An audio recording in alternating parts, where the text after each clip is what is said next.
살다 보면 스트레스를 안 받을 수 없죠. 스트레스가 사라지지 않습니다. 요즘에는 스트레스보다 더 중요하게 말해지는 것들이 있어요. 그게 뭐냐면 면역력이라는 거죠. 스트레스가 많아도 면역력이 높으면, 면역력이 좋으면 그 스트레스를 이겨낼 수 있다라고 합니다. 그래서 몸이 아파도 면역력이 좋으면 금세 치유가 되죠. 정신적으로도 그렇고 마음으로도 그렇습니다. 그래서 하느님께 청해야 될 것은 스트레스가 없게 해주십시오가 아니라 면역력이 높을 수 있도록 하느님 도와주십시오 라고 하는 기도가 더 바람직할 것입니다.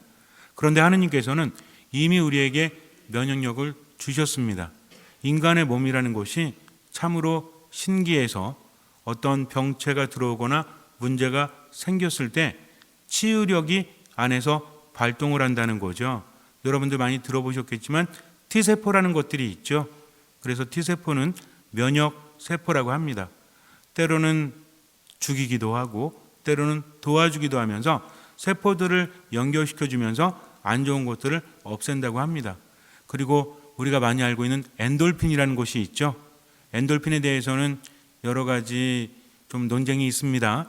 이게 언제 생기는지. 그래서 언제 엔돌핀이 생긴대요? 막 웃고 좋아하면 생긴다라고 하죠. 근데 실제로 엔돌핀이라는 것은 물론 좋을 때도 그것이 생겨나긴 하지만 기본적으로 엔돌핀은 언제 생기냐면 여러분들 모르핀이라고 아시죠? 모르핀은 무엇입니까? 진통제죠. 뭔가 고통스러울 때 모르핀을 맞지 않습니까? 엔돌핀은 천연 모르핀이에요. 그래서 엔돌핀이라고 할 때 엔도라는 것은 내인적인, 내부적인 이런 것을 의미한다고 합니다.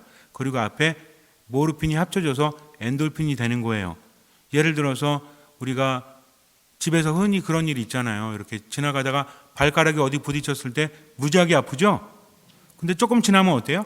조금 지나도 계속 아파. 물론 그럴 수도 있겠지만 통증이 좀 사라지지 않습니까? 이게 엔돌핀의 역할이라고 합니다. 엔돌핀이 분비가 되어서 그 통증을 억제시켜주는 거죠. 그래서 아픔을 점점 못 느낀다고 합니다. 그럴 때 나오는 게 엔돌핀이다. 그런데 이 엔돌핀이라는 것이 단순히 몸이 아플 때만 나오는 것이 아니라 정신적인 스트레스를 받았을 때도 나온다고 합니다. 그래서 그 스트레스를 줄여주는 거죠. 이 기능이 약화되면 어떤 문제가 생기냐면 스트레스가 생겼을 때 몸이나 또는 정신적인 스트레스가 생겼을 때 이것을 약화시켜주지 못한대요. 그러니까 자꾸만 고통을 더 깊이 느낀다고 합니다. 몸의 고통이 심해지면 점점 안 좋아지고 면역력도 더 떨어질 수밖에 없죠. 정서적으로도 그렇죠. 어떤 일이 있을 때 너무 힘들다. 그런데 그래 뭐 힘들 수 있는 거지 하면서 스스로가 그것을 받아들일 수 있고 그런 고통이 사라진다면 괜찮아요. 문제는 뭡니까? 계속해서 정신에서 남아서 나를 괴롭히는 거죠. 고통을 똑같이 느낍니다. 정신적인 고통을. 그렇게 되면 어떻게 돼요? 자신감이 떨어질 수밖에 없죠. 잠도 제대로 자지 못하고 여러 가지 힘든 상황에서 자꾸만 의지가 떨어집니다. 그래서 문제가 생기는 거죠. 전문가들은 그렇게 말합니다. T세포와 그리고 엔돌핀이 제대로 나오기만 해도 우리 몸이 많이 편안해지고 면역력도 높아질 거다. 엔돌핀이 혈액 속에 분사가 되면 심장을 편안하게 한다고 합니다. 심장이 편안하면 어때요? 스트레스를 받아도 이겨낼 수 있죠. 몸이 반응하잖아요.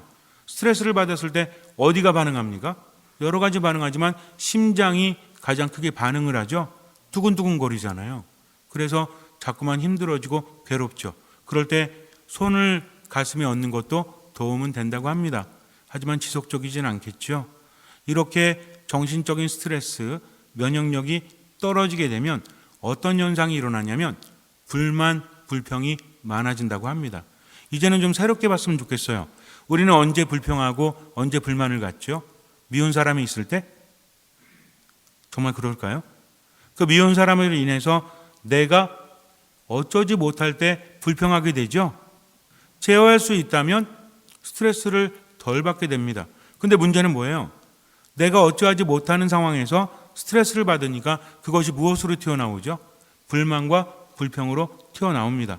약간은 해소가 돼요. 그런데 불만과 불평을 한 다음에 몸이 아주 안 좋아진대요. 면역력이 엄청나게 떨어진다고 합니다. 실제로 그것에 대해서 실험을 했죠. 어떤 불만이나 불평을 몇 분 동안 하게 합니다. 그리고 면역력 체크를 했더니 엄청나게 떨어진대요.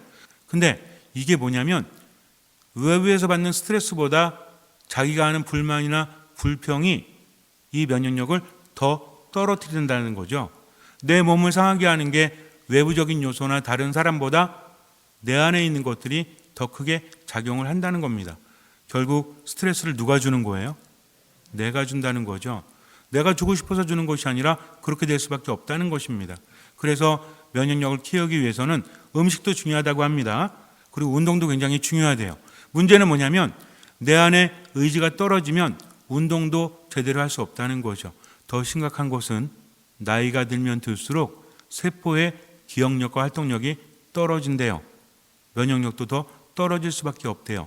그래서 예방주사를 맞아도 그 기능이 제대로 발휘되지 못한다고 합니다. 어떨수록 나이가 들수록 젊은 사람은 주사를 맞아도 그것이 충분한 역할을 하지만 나이가 들면 점점 그 효과가 떨어진다는 거죠. 그러니까 어떻게 해야 돼요? 그냥 그대로 살다가 죽으면 돼. 세상에는 예외라는 것이 있습니다. 그렇기 때문에 제가 여러분께 말씀을 드리는 거고요. 그게 없다면 이렇게 말할 이유가 없죠.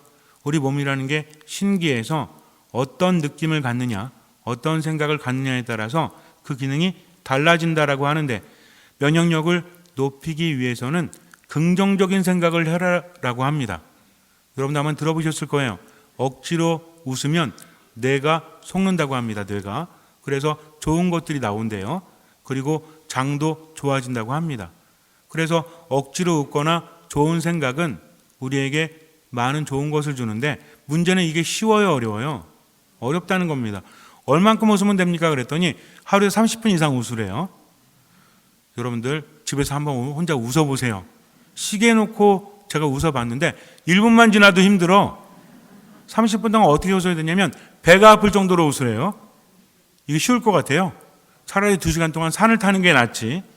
30분 동안 계속 웃는다는 게 쉽지가 않습니다. 그래서 이 웃음에 대해서 훈련하는 그런 어떤 그룹도 있습니다. 그래서 한 20명이 모여가지고 계속 큰 소리로 웃어요. 처음에는 잘 안 되지만 그 다음에 상대방이 웃는 것 때문에 나도 잘 웃게 된다고 합니다. 너무 힘들잖아요. 근데 이게 여러분 우리 한번 내일부터 모여가지고 30분씩 웃어볼까요? 하면 처음에는 한 30분 나오시겠지만 일주일 지나면 10분도 안 나올 겁니다.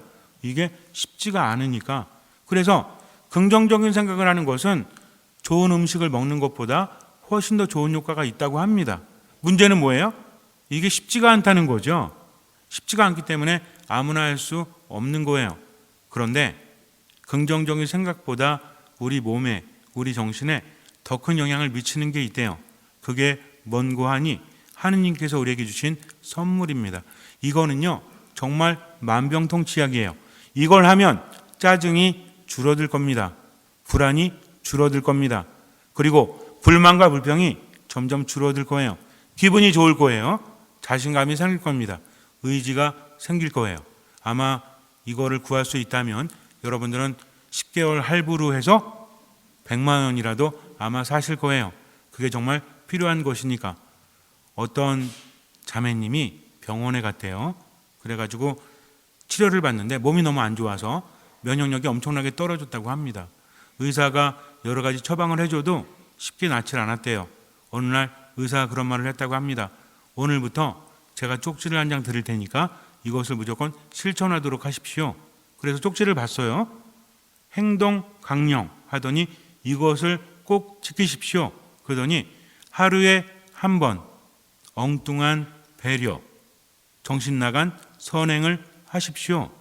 이걸 안 하면 죽을지도 모릅니다. 라고 써준 거예요. 누가 써줬어요? 아마 본당신부가 써줬으면 안 했을지도 몰라요. 그런데 주치의가, 이 사람이 굉장히 유명한 의사였거든요. 이걸 보고 실천하기 시작합니다. 도대체 엉뚱한 배려가 뭘까? 정신 나간 선행이 뭘까?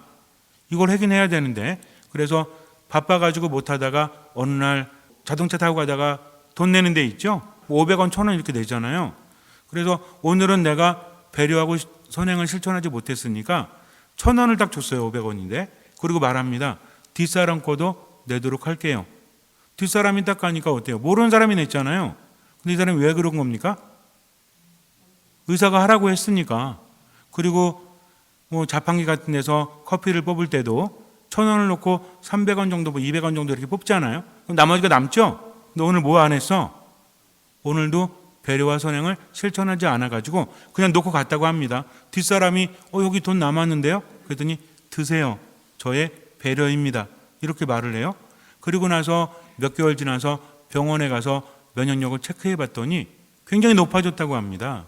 몸도 엄청나게 좋아졌대요. 변한 게 무엇입니까? 라고 의사가 물었더니 그 자매님이 그랬대요. 기분이 좋아졌어요. 매사에 자신감이 생겼습니다. 왜 그럴까요? 그랬더니 의사 선생님이 하시는 말씀이 저의 처방 때문입니다. 이렇게 말을 해요. 그리고 또 그 처방을 내줍니다. 그리고 나서 몇 개월이 지났습니다. 이 자매님이 의사를 만나러 갔는데 변한 것이 또 하나가 있었어요.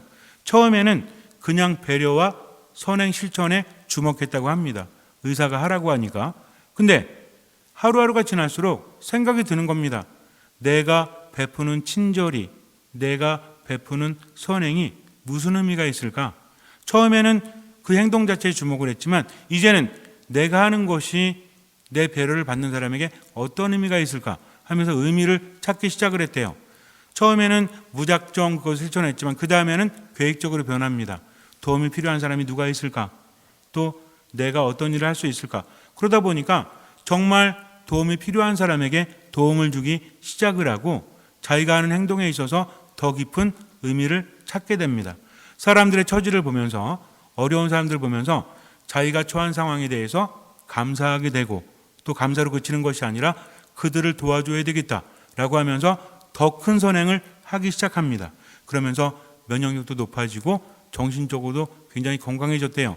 그 전에는 아이고 죽겠다, 아이고 죽겠다라는 말을 많이 했다고 합니다. 왜 그래요? 아프니까, 힘드니까. 우리도 나이가 들수록 죽겠는 게 많이 늘어나죠?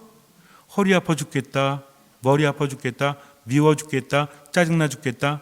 아이 때는 그렇지 않다가 나이가 들면서 이게 많아지니까 결국 어떻게 돼? 그래서 죽는 거예요.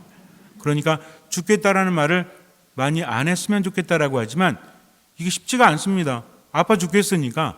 근데 아픈 것이 점점 사라지고 또 다른 의미가 생겨난다면 그 말도 바뀐다는 거죠. 불평을 하지 않습니다.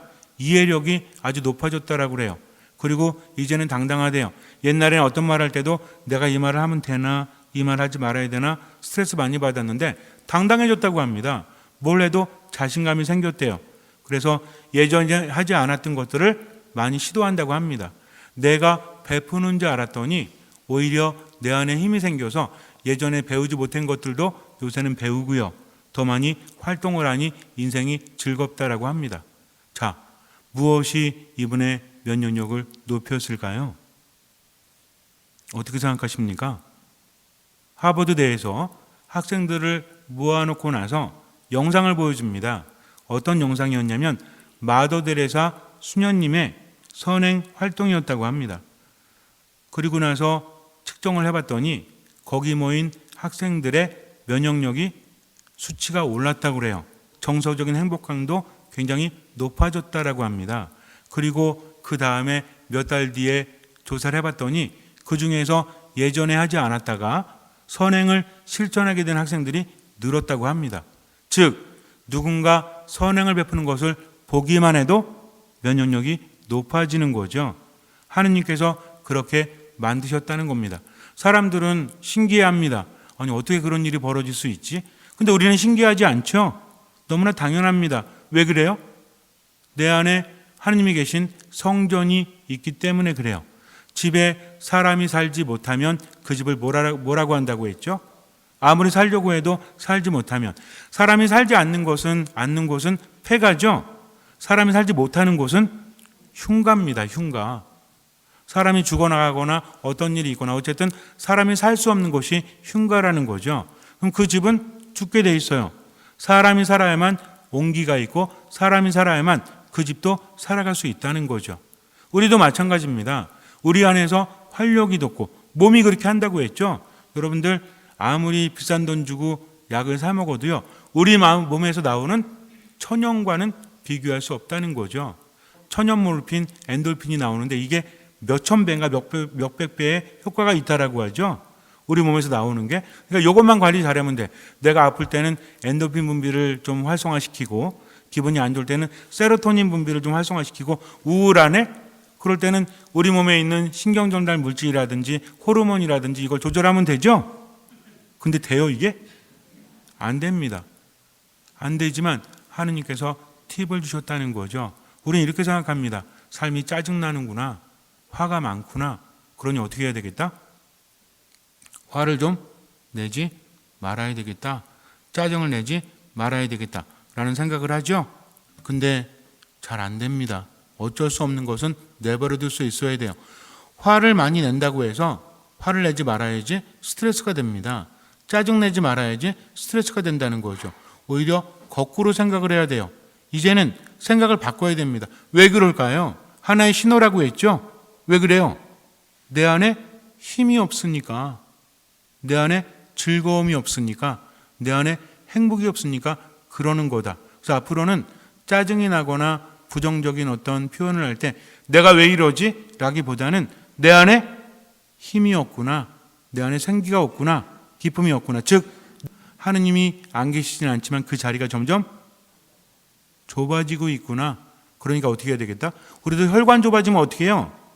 혈관 확장 수술을 받죠. 하느님의 자리가 좁아지면 어떻게 해요? 하느님 공간 확장 수술을 받으면 돼요. 하느님의 자리는 언제 커집니까? 선행을 베풀 때 커진다는 거죠. 이것이 특효약입니다. 내 마음이 힘들거나 괴롭거나 한번 생각해 보세요. 불평이 많은 사람들, 불만이 많은 사람들, 자기중심입니다. 뭐 하질 않아요? 베풀질 않아요. 아무리 생각을 고쳐먹어도 베풀지 않으면 죽어갈 수밖에 없다는 겁니다. 그러나 뭐 하는 사람? 베푸는 사람. 하루에 한 가지라도 선행을 베푸는 사람은, 하루에 한 가지라도 봉사를 하는 사람은, 그러나 그 봉사는 나를 위한 봉사가 아니라 하느님을 향한 봉사, 그분이 원하시는 봉사와 선행을 베푸면 그 사람은 행복합니다. 그 사람 안에 좋은 것들이 많이 나와서 면역력이 높아진다는 거죠. 그래서 좋은 것만 드시면 돼요, 안 돼요?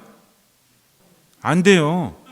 좋은 것만 드시면 안 된다는 거죠. 좋은 것도 드시고 뭐도 해라? 선행도 베푸시기 바랍니다. 처음에는 무조건 베푸세요. 입으로 베풀든 눈빛으로 베풀든 행동으로 베풀든 그렇게 하세요. 불만이나 불평이 튀어나올 때면 좋은 말을 하세요. 칭찬을 하세요. 때로는 안 좋은 말도 할 수 있죠. 그러나 칭찬을 더 많이 해야 합니다. 그러다 보면 내 마음이 깊어진다는 거죠. 나 중심으로 살지 말고 정말 왜 그럴까? 그 의미를 한번 생각해 보세요. 즉각적으로 행동으로 선행을 베푸시기 바랍니다. 그러면 모든 것이 좋아질 겁니다. 자꾸만 내 안에 쌓이면 건강도 안 좋아지는 것처럼 가진 것은 나를 해칠 수도 있죠. 그러나 어떻게 하면 돼요? 자꾸 베풀면 돼요. 인생이라는 것은 그런 거예요. 베풀어야만 건강할 수 있고 베풀어야만 행복할 수 있습니다. 베푸는 사람은 하느님과 함께 지금을 살아가기 때문에 우울함이 줄어듭니다. 생명력이 넘쳐 흐른다는 거죠. 오늘 예수님 뭐라고 하십니까? 마지막 심판의 기준이 무엇이죠? 예수님은 마지막 종말 때 이런 심판이 있다. 그러니 너네들 조심해라. 이렇게 하시는 게 아닙니다. 먼저 알려주시는 거죠. 이 말을 듣고 깨달아라. 그리고 언제 실천해라? 지금 실천하라는 거죠. 마지막 날이 되면 어떤 일이 벌어지죠? 사람의 아들이 영광에 쌓여 모든 천사와 함께 오면 영광스러운 옥좌에 앉을 것이다. 양과 염소를 가르듯이 선인과 악인을 갈라놓죠. 그리고 악인들은 어디로 갑니까? 영원한 벌을 받는 곳으로. 그리고 의인들은 어디로 갑니까? 영원한 생명을 누리는 곳으로. 주목하십시오. 무엇을 누리는 곳? 영원한 생명을 누리는 곳. 인간에게 생명력이 떨어지면 아무 의미가 없어요. 그래서 선인들은 영원한 생명을 누리는 곳으로 간다. 근데 이 사람들이 뭘 했기 때문에? 아주 기가 막힌 그런 기준이 나옵니다. 살인을 저지르거나 악행을 저지르거나 이 기준이 아니에요. 그 사람들뿐만 아니라 어떤 사람들조차도 굉장히 황당합니다. 내가 굶주렸을 때, 내가 목말랐을 때, 내가 헐벗었을 때, 내가 병들었거나 감옥에 갇혔을 때 나를 돌보아 주었다. 그리고 너희는 나를 돌보아 주지 않았다. 뭐라고 합니까? 아니, 언제 주님께서 굶주리시거나 목마르시거나 그랬습니까? 둘 다 몰라요. 둘 다 몰랐다는 거죠. 그랬더니 예수님 뭐라고 하십니까? 내 형제들인 이 보잘것없는 사람들 가운데 한 사람에게 해준 것이 나에게 해준 것이다라고 말씀하십니다. 사랑이란 이런 겁니다. 하느님이 요구하시는 사랑이란 이런 거예요. 우리는 사랑을 힘들어합니다. 그러나 인지상정이라는 거죠. 이미 우리 양심에 따라서 그것을 알 수 있다는 겁니다. 어떤 사람에게 도움을 주란 얘기예요? 정말 도움이 필요한 사람, 아무리 미운 사람이라도 공경에 처해 있다면 도와줄 수 있어야 한다는 거죠. 하느님의 말씀이기 때문에 지켜야 된다는 것도 있지만 우리 마음이 어떻습니까? 내가 싫어하는 사람이 차에 쳤어요? 그러면 옆에서 박수 쳐? 아유 쌤통이야 이래요? 아니죠. 어떻게 합니까? 가서 도와주는 거죠. 그때는 밉거나 밉지 않거나 상관이 있습니까? 없습니까? 없다는 거죠. 여러분들 미운 집안의 왼수가 막 체해가지고 깨깨거리고 있으면 속으로 시원해요? 물론 지나가다가 발로 뭐 하나 차면 아이고 쌤통이다 그럴 수 있죠. 근데 정도가 심할 때는 어때? 이건 아니잖아요. 그러니까 약을 꺼내주거나 등을 두드려 주거나 뭐 사관을 튕겨주거나 이렇게 하지 않습니까? 이거라는 거죠. 생각해보면 그게 아주 억지스러운 것은 아니라는 겁니다. 정말 도움이 필요한 사람이 있다면 도와주면 됩니다. 그렇게 살면 되는 거예요. 그리고 선행을 더 실천하게 되면 그때부터 내가 더 행복해진다는 겁니다. 몸이 변한다니까요. 마음이 변한다니까요. 그렇게 하면 불평과 불만은 사라지고 어느새 나도 살고 다른 사람도 살리게 됩니다. 근데 그렇지 않으면 어떻게 되는지 아세요? 본인만 죽이는 게 아니야. 다른 사람도 죽이게 된다는 거죠. 몸이 안 좋아요. 아무리 돈 쏟아 부어 보세요. 면역력이 올라갈 리가 있나? 약 먹고 운동해서 면역력 이만큼 높여놓잖아요. 불평 한마디 하면 뚝 떨어진대요. 그러니까 불만만 안 해도 얼마 번 거야? 한 달에 한 100만 원은 번 겁니다. 그러나 더 건강하기 위해서는 어떻게 해야 된다? 선행을 베풀어야 된다. 하루에 한 가지 배려와 선행을 무조건 베풀도록 하세요. 혹시라도 베풀지 않았다면 집 밖에 나가서 다른 집 앞에 있는 휴지라도 줍도록 하십시오. 하루에 한 가지 이렇게 하면 천국 가는 것뿐만 아니라 지금도 행복해집니다. 몸과 마음의 면역력이 높아져가지고 자신감이 생겨요. 삶이 기뻐집니다. 아무리 나이가 들어도 면역력이 높아진대요. 행복도가 높아진다고 합니다. 잠시 눈을 감으세요. 스트레스가 많다고 불평할 필요 없습니다. 우리에게는 면역력이 있기 때문이죠. 하느님께서 함께 하십니다. 그것이 바로 신앙이죠. 아무리 힘들고 괴로워도 하루에 한 가지 이상 배려와 선행을 실천하도록 하세요. 하느님의 자리가 점점 커질 겁니다.